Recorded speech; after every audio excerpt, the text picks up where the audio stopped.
Okay, picking it up again for one last session on this chapter. We want to disable unused ports and services and filter the ports. And so disabling unneeded services and deleting unnecessary applications or scripts, this makes sense. Remember, scripts can change an output in a program. So they give intruders this increased attack surface, potential entry points, places to enter our network. So the idea is simple. Only open what needs to be opened and close everything else. This is known as reducing the attack surface. Remember, the attack surface is the amount of code a computer system exposes to unauthenticated outsiders, right? So with fewer services exposed, there's less chance of an attack being able to find unpatched vulnerability, right? And so the best way to protect a network from an SMB attack, for example, is to make sure the perimeter routers and firewall filter out ports 137 and 137 are available. Otherwise, we want to close the rest. If the computer is a domain controller, you need to provide access to that SMB, right? So there's some things to consider, but close the rest. Okay. Other security best practices listed here on this slide. I already mentioned, but I want to say it again, file integrity monitoring, FIM. FIM is very important. So we can use file integrity checker to monitor unauthorized file system modifications, right? It's going to check selected files to see if there have been any changes or attempts to change them. And it's important to review the logs of those to know when attempts have been made, even if the file integrity product returned to the file in its original state. Continuing with other security best practices, there's a whole bunch here recorded in the literature. You can do your own research. Host-based firewalls include products that are installed as an application, or they're included in the OS, such as Windows Firewall, like Windows Defender is an AV product, comes with the OS. Windows Firewall is a product that comes with the OS. In the case of the Windows Firewall, it's possible to have the firewall activated, but not generating log entries, right? You can activate logging by going into the console, choosing Actions and then Properties. The logging can be set, and it's important to review that documentation, as I just mentioned, with File Integrity Monitoring, or FIM. So firewall logs display traffic that has been allowed or denied passage through the firewall, but it's not going to display logs from other security systems, such as antivirus tools. And then another note then with continued best practices. Security is best done through group policy pushes, right? Using a security template. And we want to develop a comprehensive security awareness program, and of course, keep up with new threats, hence many of the websites that I've shared with you so far. Now, Linux is another type of operating system. We've largely been talking Windows. Linux systems can be made more secure if users are aware of their vulnerabilities too, and keep current on the new releases and fixes and patching, just like Windows, right? There is, and so it's good to know that NIX. NIX is the nickname, NIX, for Linux, Unix, any of the NIX type soft operating systems, right? Now, I do want to say this. This is a warning to you.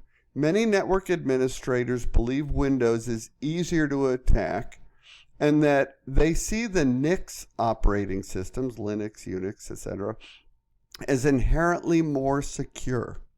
And security professionals, you, must understand that making these assumptions is dangerous because there are vulnerabilities in all OSs.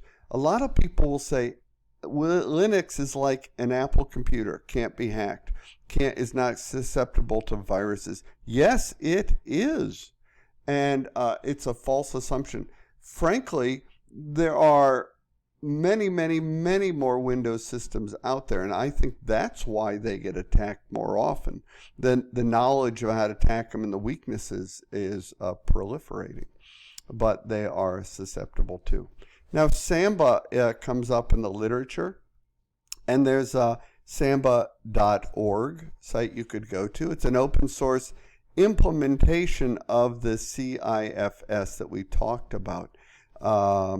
And it's used with Nix servers. So the same conversation with CIFS can happen with Linux servers or Nix servers in particular.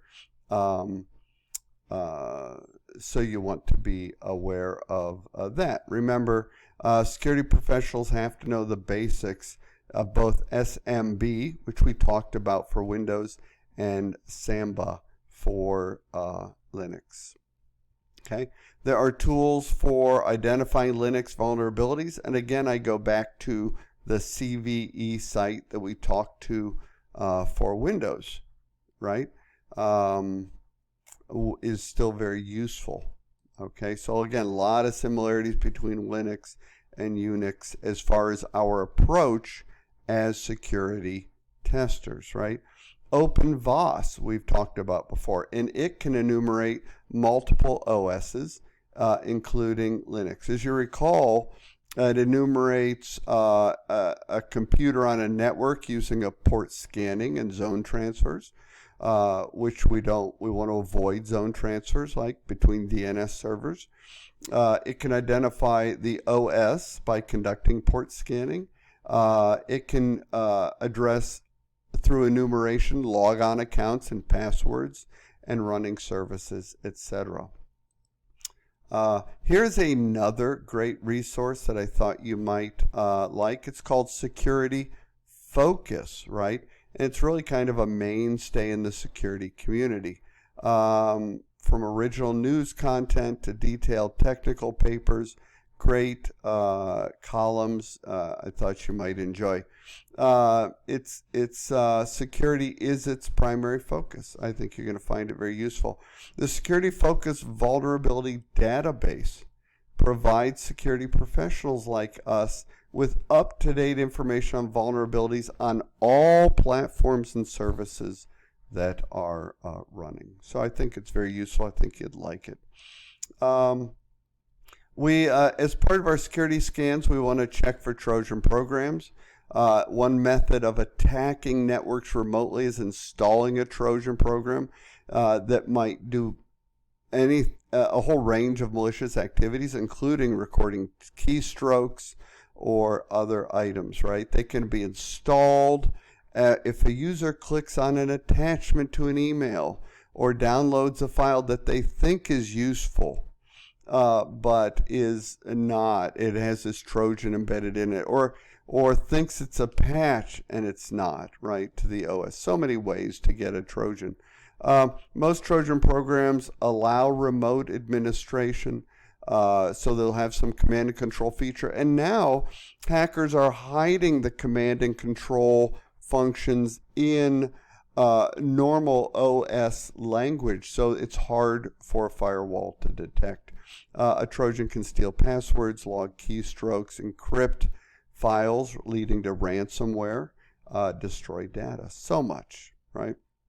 And so checking for Trojan programs is again more difficult today because programmers are developing ways to make legitimate calls in this command and control thing to outbound ports that your IDS or firewall isn't normally going to detect. And the worst of all Trojans is a rootkit containing a Trojan binary program. This is more dangerous, right? Because it gets into the root as a rootkit. We've talked about rootkits before when we discussed antivirus programs and other viruses. Now, countermeasures against Linux attacks, awareness training, just like in Windows, keeping them current, patched, just like in Windows, and configuration management and hardening, just like in Windows. So here's a slide on user awareness training. Again, not much different. Keeping them current, again, about the same. And making sure that the system remains configured, which is, again, pretty standard. So that really wraps it up for Chapter 8. I hope you've enjoyed it. I have too. Operating systems, absolutely essential that we focus in on them. I will see you in the discussion and for the assignment, etc.